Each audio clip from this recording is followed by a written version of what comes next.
തിളപ്പിക്കുക, ഉപ്പിടുക, എണ്ണ ഒഴിക്കുക. അത് തിളയ്ക്കുമ്പോൾ ഒരു ബൗള് പാസ്ത ഇടുക. 15 മിനിറ്റ് കഴിയുമ്പോൾ അരിച്ചു വെക്കുക.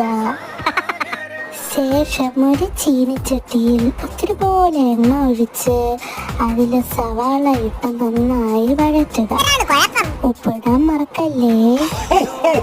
പിന്നെ ക്യാപ്സിക്കവും തക്കാളിയും കൂടെ ഇട്ട് നന്നായിട്ട് വഴറ്റിയെടുക്കുക.